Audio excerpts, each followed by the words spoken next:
Hello and welcome to the Business of Blockchain at the New York Stock Exchange. I'm Jane King, and today's episode is sponsored by BitDeer and explores the question, should AI be decentralized? And what does that entail?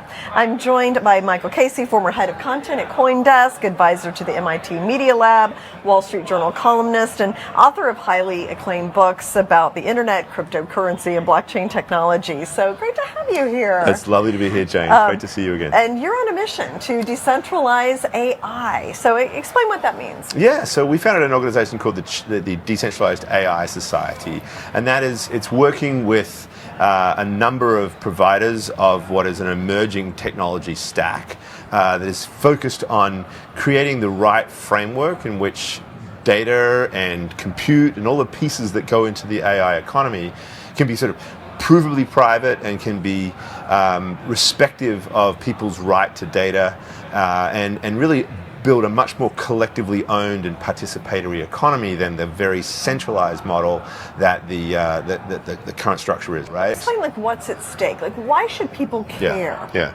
So you've probably heard, everyone talks about the age of agents right now. Yeah. Some people use the term agentic age. Mm-hmm. So we're moving into a world, supposedly, in which we will all have our own agents, probably a number of them, right? People are talking about billions of these agents out in the world.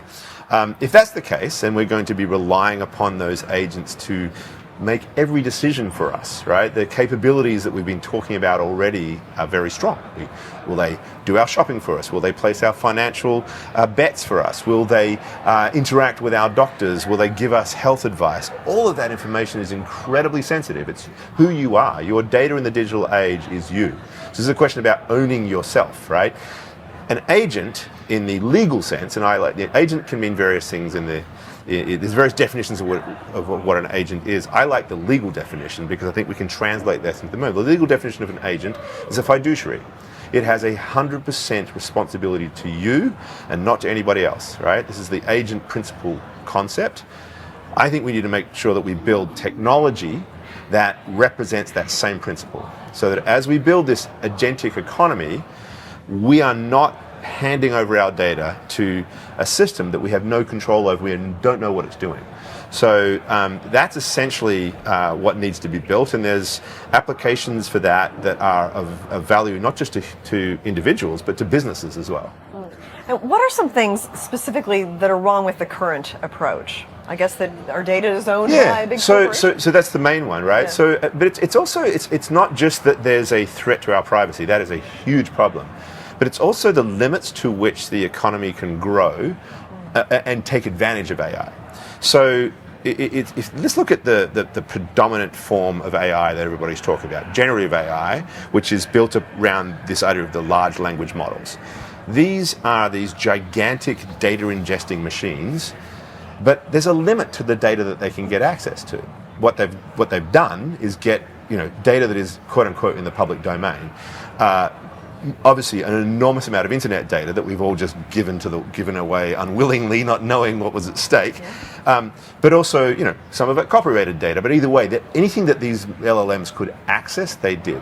What they couldn't access was an enormous amount of extremely valuable and also, I would argue, more important data for the purposes of developing solutions to the world's problems, which are sitting behind firewalls of all the companies of the world that don't want to give out that data because it's valuable to them, right? The business secrets that come with it, right? Let's think about, we're here at the New York Stock Exchange, all of the financial institutions that are trading here. Are they going to want to share their trades with a unidentified black box AI? Of course not, right? There's no way in the world that Goldman Sachs would want to have their trading activity front run by some amorphous machine that they have no control over, right?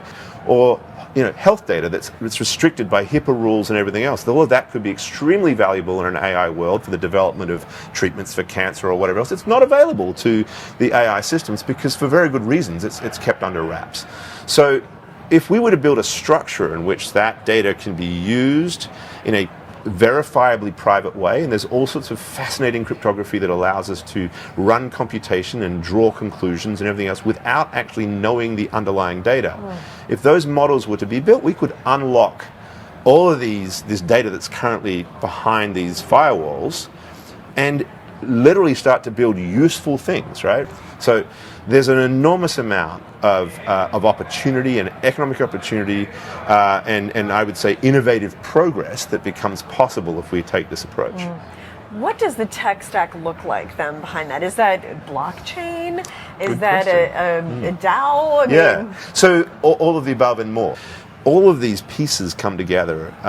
What's interesting, of course, is that where we're talking about transparency and openness when it comes to knowing what the models are, and we're talking about decentralized ownership of the resources, the data, and the compute, there's actually a centralizing component to this that's very important. That is that when you or the business or whomever has your agent, that's not open to the world, right? That's a centralizing process. So what this structure starts to look like is an amalgam of those ideals, right? Where do we want to centralize? Where do we want to keep it private? Where do we want to have it open? And yes, it's a complicated, multifaceted economic design, which is why the Decentralized AI Society exists. We're trying to bring everybody together to figure out what that structure should look like. There are numerous ways that the government can leverage blockchain and AI. For example, manage public records such as birth certificates and land titles, automate social welfare programs, track government spending and goods moving through the supply chains, modernize voting systems to make them more secure, transparent, and auditable, automate and enforce regulatory compliance and tax collection, advance research and data sharing. Are any or all of these things possible with decentralized AI? I would probably flip the question around a little bit. Like, I would say that they, whether or not they're possible or impossible with decentralized or centralized AI, I would say they have to be on decentralized AI, right? So all of them are interesting applications of varying degrees of challenge with them. I think there's clearly, value in having the verifiable records and traceability that a blockchain would enable. But if we're going to put all of that into a public domain like a blockchain, but also at the same time hand it over to a black box AI, then this is a fast route to totalitarianism, right? Like, think about all of the data that there are certain aspects of our data that we do, whether we like it or not, give to the government, right? We certainly have to share our income every year through the IRS for tax purposes, and there's certain aspects of our birth records and so forth that are shared with state authorities, but it's not something that sits in a machine that runs and computes value on us. All of that information, if I'm giving that up and there is no mechanism to verify the privacy, means that I'm handing this over to an authoritarian machine, right? I mean, this is really Black Mirror, Chinese data score. This is starting to feel a little bit like the 1930s in Germany, right? Like, this is not good. Mm-hmm. So I'm not saying that we shouldn't think about government efficiency and do this. I've been advocating for many years that we could bring a lot of the spirit of blockchain to make governments more effective and more efficient, but mixing it with AI, yes, would create efficiency, but would create massive problems for our rights as citizens. Yeah. So, the question is, should we do it with decentralized AI? For which the answer is absolutely 100% yes. Yeah. Would financial incentives play a role in incentivizing decentralized AI? I mean, financial incentives always play a role, right? I think incentivization is, again, those of us who've been following, and I know you've been following blockchain for a long time, Jane, I think that's one of the things that has got a lot of us interested for some time, and the idea that, one of the great problems we have with the existing centralized system of capitalism is that the incentives have become misaligned. It's not to say that capitalism is bad, it's just that under the model that emerged in Web 2, there was a disconnect between the big platforms' profit interests and what they were incentivized to do and what was our interests, right? There's this famous line that Bruce Schneier came up with that we were not Facebook's customer, we were Facebook's product, right? That is not the way the world should be.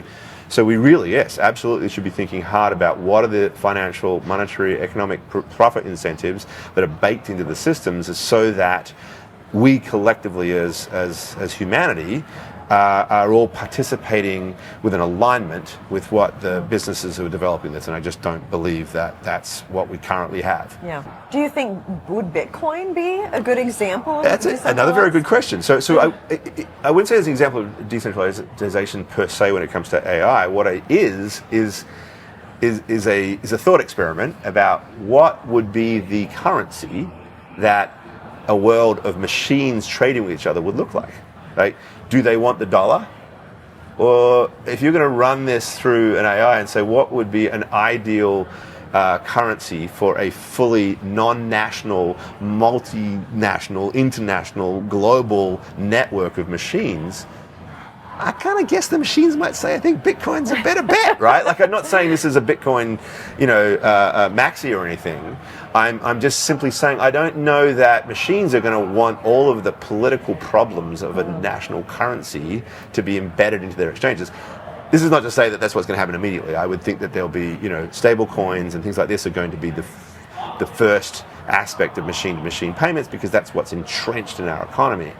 But as a thought experiment, I could imagine a world in which it would all actually end up being Bitcoin or some other version of a cryptocurrency, to sort of like allow for something that every machine feels they can trust, right? Now, what's your pitch to the government then about this? I guess it would have to be involved in this, and tech leaders as well. So I would advise governments who are